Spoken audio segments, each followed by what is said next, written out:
The following show is brought to you in partnership with the Institute of Politics, Policy, and History, Blue Star Strategies, Bright Road Incorporated, Make It Plain Podcast, and RPC Media.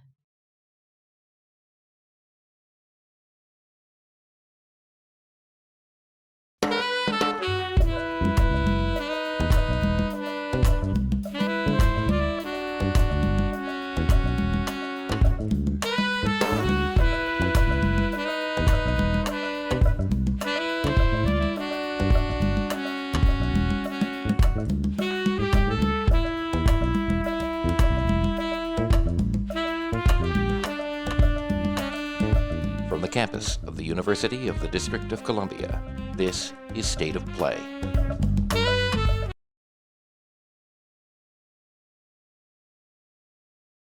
Welcome to State of Play. I'm Sharon Pratt, with me, Karen Tramontano, and the Reverend Mark Thompson. Our topic today, voting rights and D.C. statehood.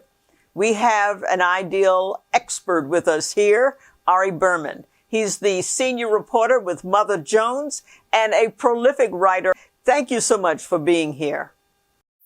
Hi, Mayor Pratt. Thank you for having me, and great to join all of you. So as you look out over the political landscape with all the voter suppression initiatives underway, has there been any other moment in history comparable to this moment? Well, this moment in American history really reminds me of the end of Reconstruction and the beginning of Jim Crow. We have seen the highest volume of bills to restrict voting rights this year that we've seen since the end of Reconstruction. And I think it follows a similar pattern, which is new demographic groups turn out. The party in power tries to use violence and intimidation and fraud to prevent them from winning an election. And then when that fails, they try to disenfranchise them legally. And so that's what occurred during Reconstruction. When Black voters turned out, they were met by violence, fraud, and intimidation. And that succeeded for a time. But the real disenfranchisement came through legal means, through poll taxes, literacy tests, things like that. And I think the same thing happened in 2020. You had an attempt by Donald Trump to try to overturn the election, try to throw out votes, to incite violence. And when that failed, they decided in all of these state legislative sessions in 2021, they were going to try to legally disenfranchise their opponents, or at least tamp down voter turnout by changing the country's voting laws. And so it's not as extreme as it was during Reconstruction. It's not as violent as it was during Reconstruction, but there are certainly parallels in terms of the approaches to disenfranchisement back then and today. Wouldn't D.C. becoming the 51st state not only address voting rights for Washington, D.C., but also help in terms of breaking the Senate filibuster and help with voting rights around the country? I do think that D.C. statehood would be a big help, not just to D.C., but to the overall composition of American politics. We have a political system, and particularly a Congress, that is much wider, more rural, and more conservative than the country as a whole. Part of that reason is places like DC that are much more diverse and much more progressive are denied voting representation. So if you had two members of the Senate that represented a much more diverse constituency, a much more progressive constituency, they would vote differently than a Joe Manchin. They would vote differently than a Kyrsten Sinema. And by the way, it only takes 51 votes to abolish the filibuster. You can abolish the filibuster, the 60-vote requirement, with a majority vote. So if there were two more Democratic senators from D.C. or two more senators from D.C. with more progressive leanings, I believe they would be in favor of abolishing the filibuster, just like the new crop of Democratic senators are in favor of abolishing the filibuster right now. Mr. Berman, in history, we have these unique moments, these unique opportunities, and sometimes we seize them for the better and we change, and sometimes we fail to do that. What do you see happening now? Well, I think we're really at a turning point, and the question is, which way are we going to turn? Are we going to turn in a way that leads to more access to the ballot, in a way that enfranchises more people, that brings more people into the democratic process? That's what we had in 2020. We had the highest turnout in 120 years. Or are we going to go back to the days where we have lower turnout, higher disenfranchisement, more elections that are decided before anyone casts a ballot. And I don't know. I mean, that's the choice before us right now. I believe if all of these Republican-controlled states are allowed to enact new restrictions on voting, and there is no federal response to try to stop it, then we're going to move backwards. And the question is just how far back. I believe if the Congress takes bold action to protect voting rights, it'll be a lot easier to move forward. But right now, we're at that pivotal hinge moment where it really could go either way. How do we get the Senate to move on these critical issues? It's really all on the Senate right now because the House has passed DC statehood. The House has passed the For the People Act. The House will pass the John Lewis Voting Rights Advancement Act later this year. Then it goes to the Senate. The first thing you need is 50 votes to support these things. And then you need a willingness to try to get rid of the filibuster, because I don't believe any of these bills are going to get 60 votes. And I think it's incredibly naive to believe that a Republican Party that is committed to voter suppression is suddenly going to support bills that would stop voter suppression. Why would they do that when they believe that's not in their own interests? And so I think that really there needs to be a political movement in America around protecting the right to vote and around increasing representation in society. And I think we're getting there, but I think more needs to be done. The fact that the president is speaking out more vocally about these issues, tapping Vice President Harris, to me is a good sign. But I think you need to make an argument to these wavering Democratic senators that democracy is on the line, and that this is one of these pivotal moments where the federal government has to step in to protect the right to vote.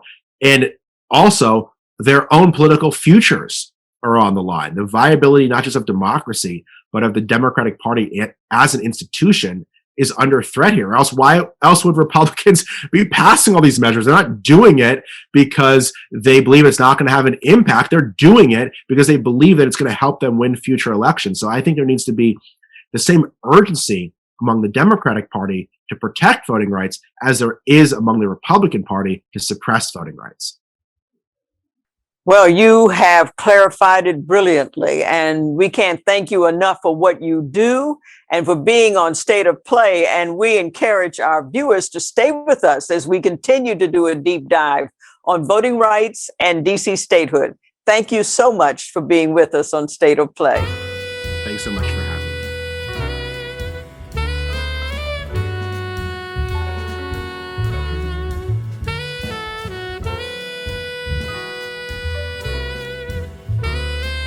Well, you know, I was born in Washington, D.C. I was a Black girl who was a Washington, D.C. resident, and I had no power. You aren't going to achieve change unless you do a very good job of sharing data and informing as many people as possible as to why change is upon you anyway. So are you going to shape it, or is it just going to overwhelm you? And that is the point of State of Play.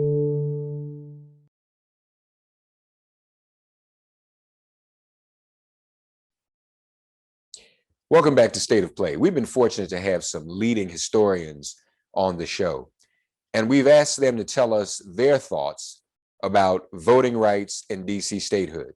And here's what they had to say. It's like, how do we stop Black people from having the power, the political power to represent themselves in order to choose their representatives? How do we stop the wielding of that power? And in the larger context of the US Senate, there is the fear, because right now they're balanced at 50-50, that what will happen is, because African Americans overwhelmingly vote for Democrats, is that what that will do is bring 2 Democratic senators into the US Senate, and then it shifts the balance of power, and they are absolutely afraid of that. And so being willing to deny representation to over 700,000 people in order to maintain power is what we saw in the founding of this nation, in the writing and the drafting of this Constitution. It is a through line.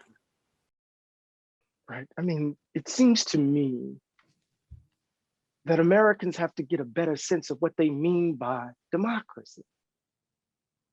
What does it mean to be committed to democracy? Over and over again, we see example upon example of Americans willing to throw democracy into the trash bin when it's not consistent with their own comforts and their own beliefs, as it were. It makes no sense that you have Americans in DC, in Puerto Rico, in Virgin Islands, right, without having the capacity to be full-fledged participants in our democratic way of life. So it seems to me that part of the work that has to be done, and this is at a certain level of abstraction, is to get clear on what you mean by your democratic commitments, right? To get clear on what those commitments actually entail, and to understand that it's not just for some, it's for all of us who claim this place as ours, if that makes sense. The Civil War led to the enfranchisement of African American men in the District of Columbia, and Black men formed with white men a biracial democracy for the first time starting in 1867, elected African Americans to the City Council of Washington, embarked on projects to improve the city by paving the streets and grading the streets and really modernize the city. And that experiment was brought to a halt very quickly by people who were afraid to see self-government in the district, who didn't want to see Black men wielding this kind of power alongside the traditional elites who had wielded power in the past. And so from that, in the 1870s, you get this commission form of government that ruled the city and the district, again, for almost 100 years until the Civil Rights era, when gradually home rule was restored. But none of that fixed, as we have been discussing recently, the problem that the hundreds of thousands of people that live in the District of Columbia have no representation in Congress. And at this point, it's an anachronism. It's something that is a relic of the past and really is not consistent with democratic values that we hold true today.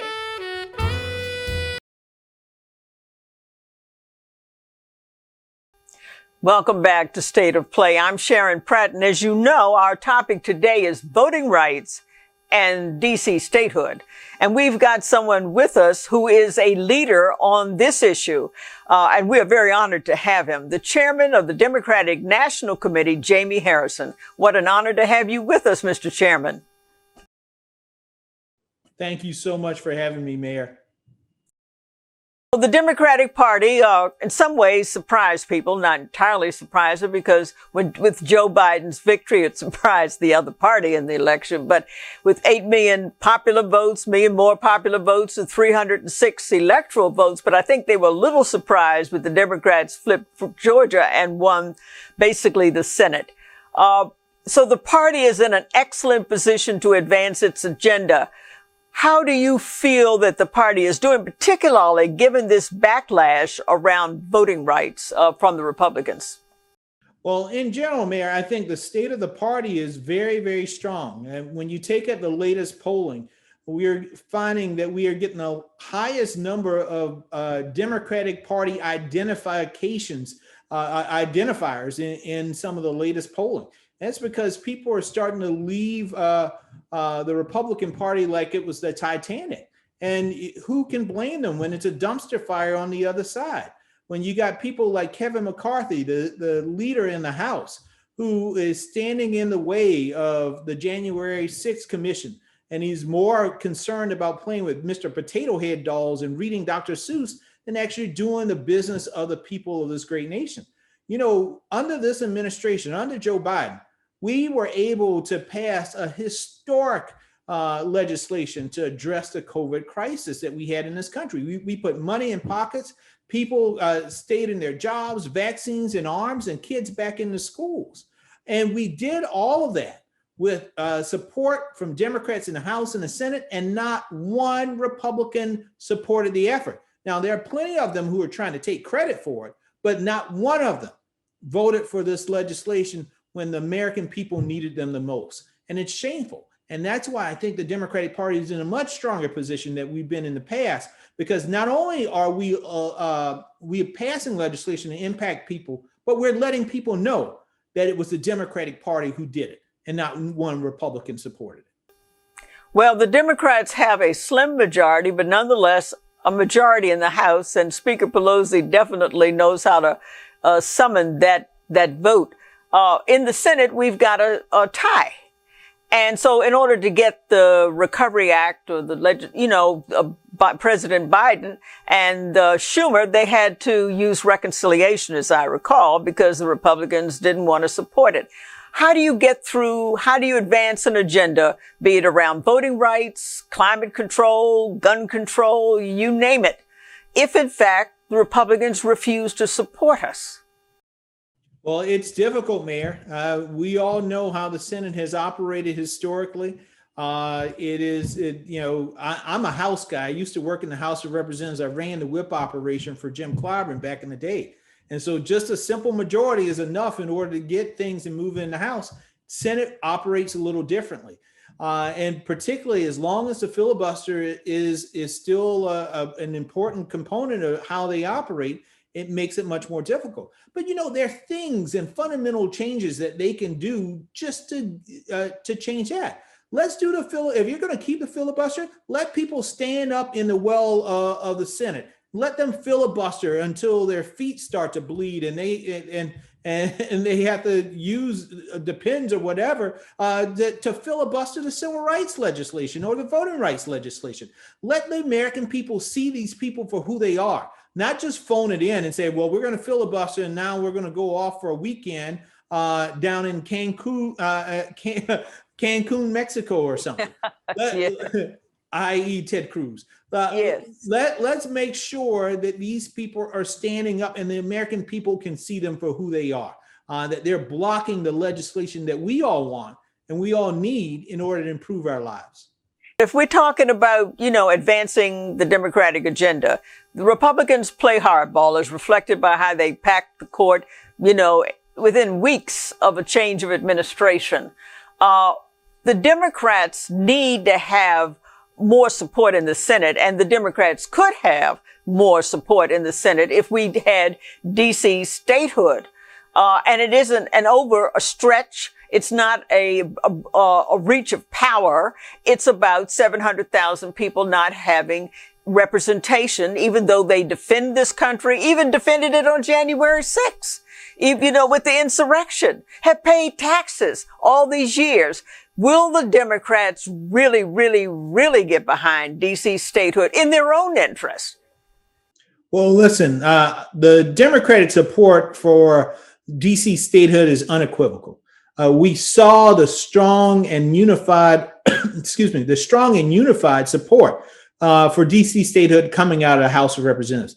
That bill is now sitting in the Senate, and we have almost unanimous support there in the United States Senate for this out of the Democratic caucus. We got to get over the filibuster, and we got to figure out a way to do that, because this isn't about the politics of Democrats adding one or two more seats to the U.S. Senate. This is about doing the right thing for the people who live in the District of Columbia.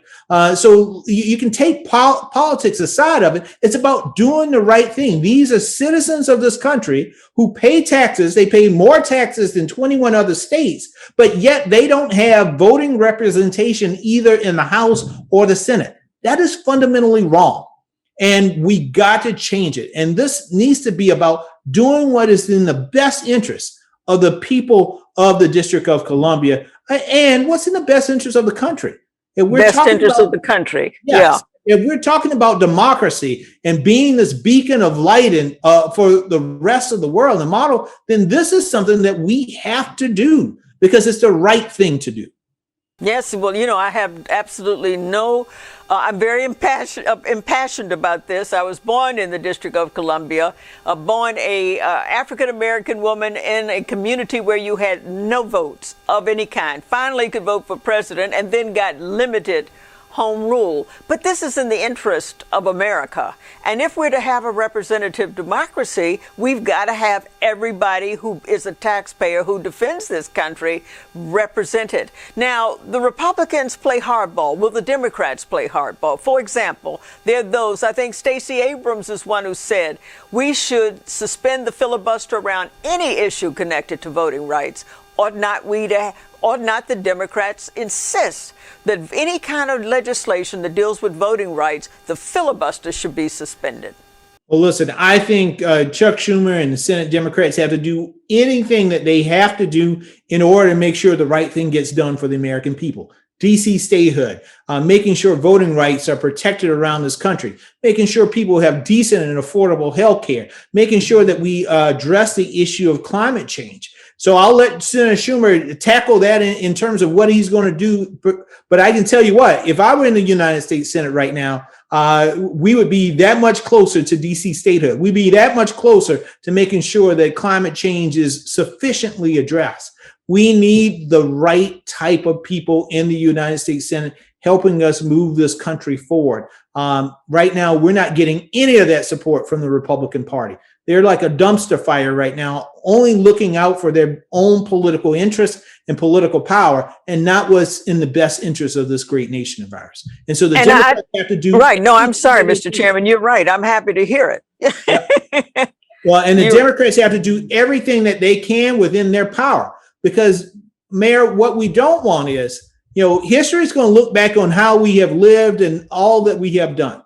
And this is going to be an interesting time for the history books. And the question is, when our democracy was on fire, when Rome was on fire, what did you do? If you're in the United States Senate, what did you do? If you're in the United States House, what did you do? If you're just an activist on the ground, what did you do in order to defend and protect our democracy? And that's something that we're all going to have to answer. Well, we're very pleased that you're here. We're very pleased for your insights on State of Play. Thank you.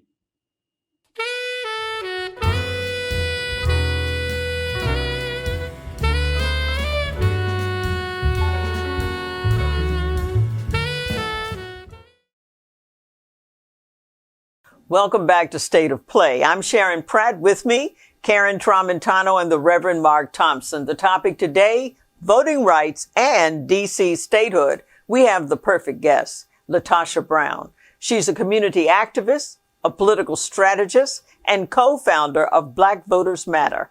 What an honor to have you with us. Thank you for having me here today. Thank you. So Black voters mattered in 2020, and if so, how so? We made a difference around the outcome of the election. We made the difference in the outcome in the presidential election and in the Senate races. And so I think, if anything, we've shown the leverage of our power and the leverage of what happens when we turn out in record numbers. Well, Republicans clearly noticed, Ms. Brown, that Black voters made a huge difference in the 2020 election. And now they are working state by state to enact voter repression laws. How is your organization going to be handling this challenge? Well, we've decided that we're going to organize. I think of it in three buckets. We're going to organize around the community. And so we've been doing a lot of community outreach, working with organizations and groups throughout Texas, Georgia, Florida, throughout the nation that are pushing back on this.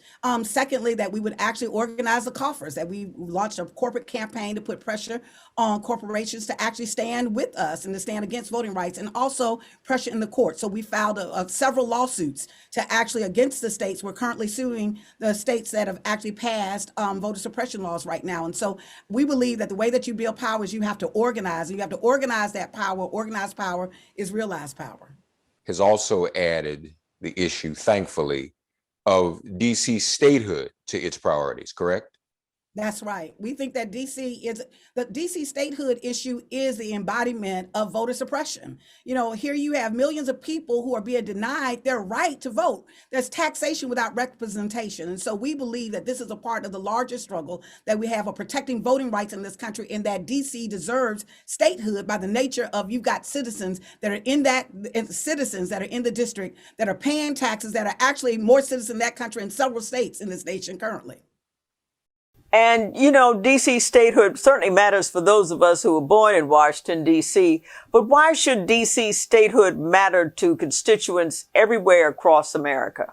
It's such an excellent question. It's kind of like the question that, Georgia has always been a state that hasn't been in play, and oftentimes in the presidential election is like, oh, that's one of those states in the South. We found ourselves earlier this year where everybody was holding their breath on, oh my goodness, what is going to happen in Georgia? That's because what happens in one state, what happens in one area actually impacts all of us. And so in DC, I think the relevance is a couple of things. One, I think what you're seeing in DC is that to not have people in DC represented, right, literally in itself, that is that weakens democracy. That I think that as a part of us strengthening democracy, of making sure that we have representation. The second thing is there's implications that you have communities of color that are actually being shut out of this process. And I think part of this debate of DC statehood is primarily centered around it is a community, is a city that is a majority minority city. And so that a lot of the attempts to continue to actually marginalize our voice. And then the third thing is DC participating in the process will have implications around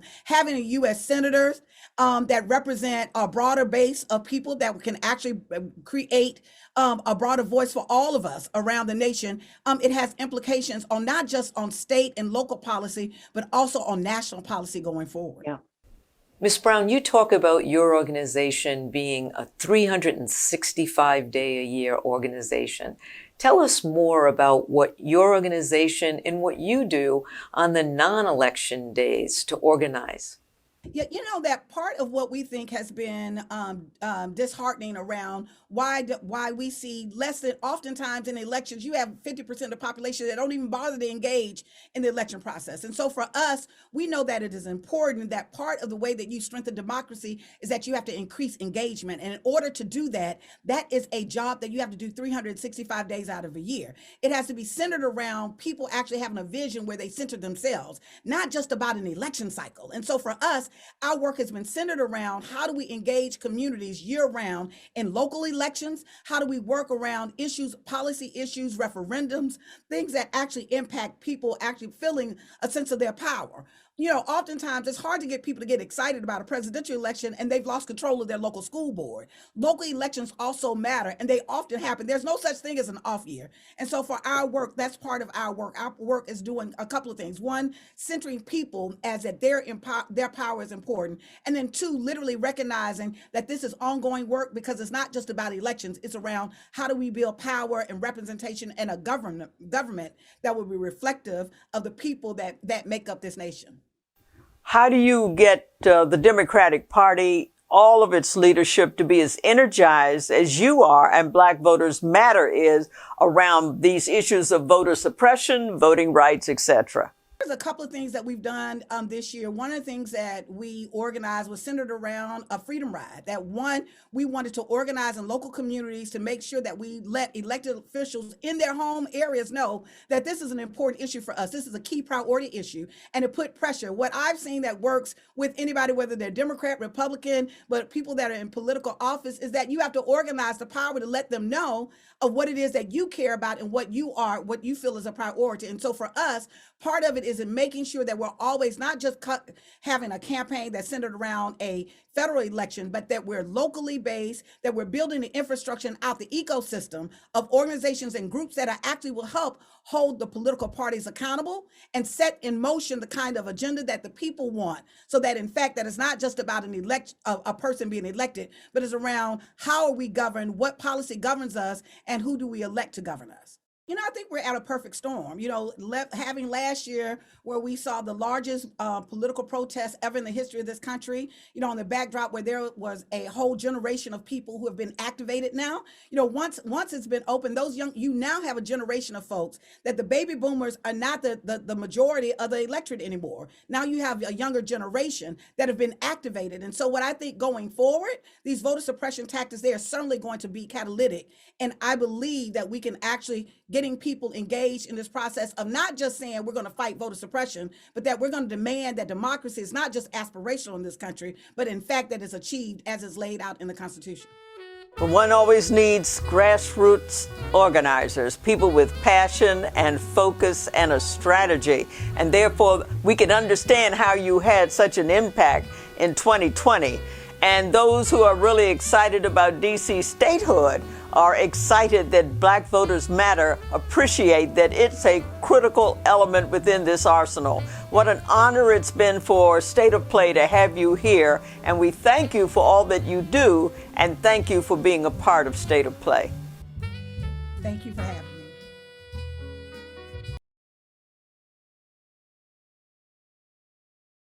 Welcome back to State of Play. I'm Sharon Pratt, and with me is Karen Tramontano. And as you know, our topic today is voting rights and DC statehood. We have with us now a perfect guest. He is indeed the senior senator from the great state of Illinois, as well as the Senate Majority Whip. What an honor to have you with us, Senator Durbin. Well, Madam Mayor, it's great to be with you this morning, and I know your program is going to address some issues that we're all very concerned about.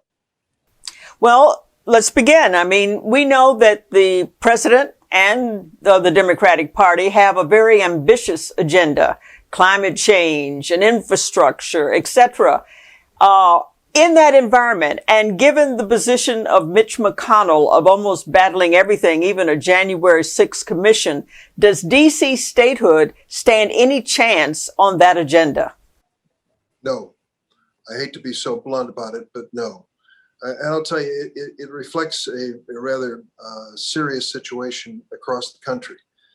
I held a hearing as chairman of the Senate Judiciary Committee 6 weeks ago, and it was entitled Jim Crow 2.0. The Republicans blew their stack over that title, but I picked it. I knew it would be provocative in one respect, but I think it is totally accurate. What is going on across the United States is an effort by the Republican Party in legislature after legislature to restrict the voting rights of Black and brown voters, expressly because of the impact that they had in the last election. And they make no bones about it. They don't apologize for it.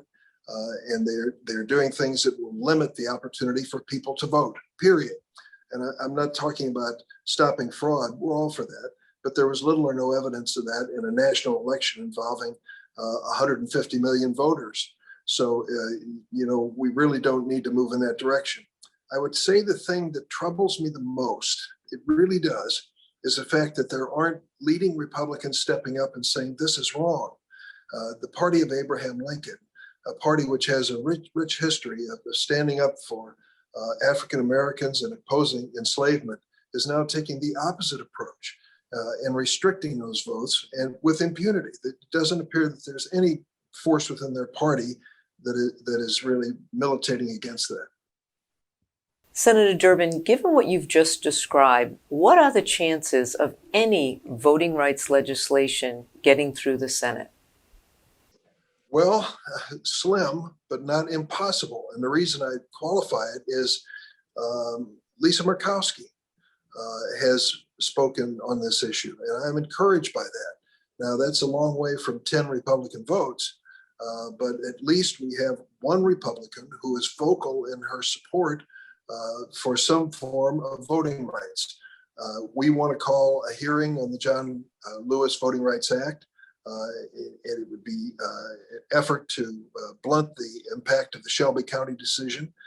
So there would be pre-clearance when states make decisions on apportionment, for example. That is not totally sufficient. We need to do more. That's why I support H.R. 1, S1, the For the People Act, that would establish basic voting rights across America. But at least we have a bipartisan conversation, as thin as it may be, for the possibility of a Voting Rights Act passage. Well, Senator, does it not appear that the filibuster is the only path forward? And what chance does that have? At least amending it to some extent. Well, I would hope that we would amend it, because when it reaches a point where the most fundamental things cannot be considered in the Senate, we really have taken away the power of that body. The filibuster was so rarely used in history. It was used at historic moments like the Civil Rights debate in the 60s. Many of us still remember. I was a college student at the time. Neither of you were born. But in that experience, the filibuster was the obstacle. And the 67 votes to override the filibuster was amended to 60 votes in the heat of that debate over civil rights and voting rights. So it isn't impossible to consider modifications of filibuster. But in terms of changing or abolishing the filibuster in a fundamental fashion, we need all 50 Democratic senators on board for that, and the support of the chair, which we of course have with Vice President Harris. But at this point, I think we ought to consider modification if necessary, and I think it is necessary.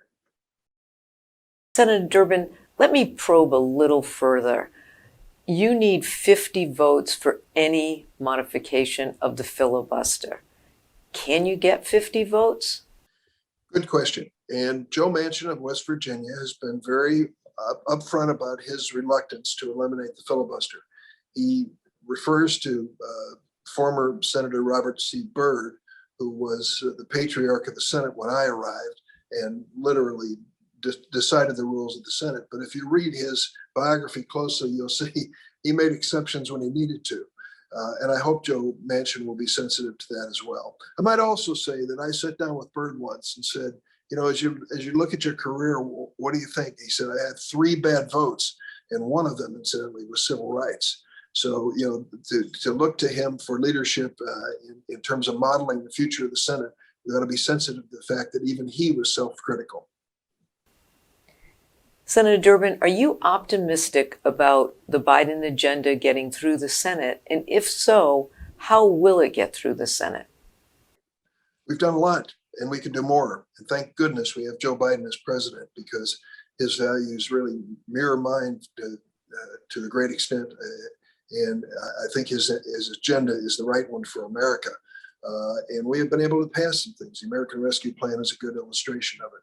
I think there will be an infrastructure bill, but I think we are building up to a reconciliation package. And those viewers who follow the Senate closely know that means that we don't have to worry about 60 votes. A majority will do, and the vice president's available to make that majority. So I think we can see the passage of major elements of the Biden agenda under reconciliation. It's an elaborate process, but it's not impossible. The Trump tax plan passed under reconciliation. So when it comes down to fundamental political issues, the reconciliation process can work. Well, Senator Durbin, can you outline some of the big ticket initiatives? I think you said infrastructure could be enacted in spite of the filibuster. I asked that question because Republicans are shameless in exercising power, as reflected by their pushing their members, candidates on the Supreme Court. Should not Democrats be just as shameless in the short time we have? I think I wouldn't use the word shameless. I think we can demonstrate that the process can bring quality individuals to the federal judiciary for lifetime appointments. We recently had a nominee, Judge Jackson, for the DC Circuit, who's just an extraordinarily talented woman. And I think she has a good chance of being approved. And we've got to stick with quality candidates to fill the vacancies. There are 100 vacancies in the federal courts across America. Shame on us if we don't fill them with good people who can serve this nation well, and we can be proud of nominating. I think Joe Biden is on that, and as chairman of the judiciary, I am too. I see we're closing here. I want to make sure that I mentioned a couple things. First, my friend and chairman of the crime subcommittee on judiciary, Cory Booker, is working night and day on a new policing law that could be extraordinary if we get it done. Fingers crossed, we're moving toward that goal. And I think we have a chance to reach it in the memory of George Floyd and in pursuit of justice in our policing. Well, we're very hopeful with the initiatives that you think that the Democrats can enact in spite of the resistance or the very obstructionist view taken by McConnell. We're still hopeful that DC statehood, which would ensure that the Senate has 2 safeties in terms of their margins, can also be a part of that agenda. But you've certainly enlightened us, and we are all the better and richer for it. Thank you so much for your leadership, Senator, and thank you for being a part of State of Play. Thank you. It was my pleasure. I think I always wanted to make a difference. I wanted to go into government to have a broader impact than I could have ever had as a litigator. I had in the Clinton administration a really broad reach on public policy issues. Hopefully I can bring some of that experience to State of Play.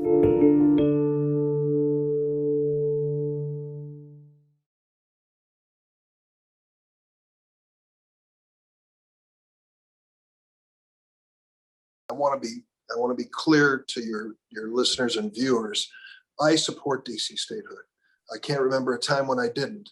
I went to college and law school in DC. I arrived as a sophomore in college at Georgetown in 1963. So I have been in this city for a great part of my life. And I believe it's only fair that people have statehood and all the rights any other state has when it comes to representation. But I don't think it is realistic to move that way, because I think the Republicans view that as 2 Democratic votes in the Senate if DC has statehood. And until they believe that that is not a negative, I think they're going to resist it at every turn. So it means getting all 50 Democratic senators behind it. And of course, Vice President Harris being available for a tie-breaking vote. And that is a big ask. We have several key issues. And if we can't pass a January 6th bipartisan commission investigating that insurrectionist mob that President Trump turned loose on the Capitol, you can see how much of an uphill climb we have. Welcome back to State of Play. Karen, Mark, and I have had very rich conversations around the issue of voting rights and DC statehood. DC statehood and voting rights, they're practically inseparable. And what we heard from the Democratic political leadership is that they care deeply about voting rights, DC statehood, but not so certain that they could make it happen in this political climate. But we also heard from the activists, they don't want to hear that. They're determined that these initiatives must happen now. And everybody says the Republicans are absolutely clear. They're going to hang on to their power by whatever means necessary. So it would appear to me we're in store for a lot of political unrest in our country in the days ahead. We're at a moment in time where a choice has to be made. And we have to make the right choice. We have to make the right choice for our country. And that means we all have to engage, not just the activists, but everybody who cares about the direction of our country. You know, I was heartened to hear Miss Brown and what her organization is doing 365 days out of the year. They're not just waiting for elections. And we can't either. You know, we are right now looking at critical legislation, not only making DC a state, which is, in my view, essential, but also Voting Rights Act. We're looking at those pieces of legislation sitting in the Senate. Why? Because the balance of power is off in the Senate. It does not reflect the will of the people. It does not reflect a majority of the people. And we have to take it back. We have to claim our power. We have to fight for our rights. We can't wait and take a breath, because the other side is moving with clarity and clarity of purpose. And we have to do the same thing. And if we don't, shame on us. Given the position of the Republican Party, very clear about asserting their power, given the back and forth within the Democratic Party, not so certain they're willing to do everything they must do, and given the activist point of view, I'm going to quote from, what is it all about, Eve? Fasten your seatbelts. We're in for a rocky ride. So we've got some really interesting days ahead. And I'm glad we talked about voting rights, DC statehood, on State of Play.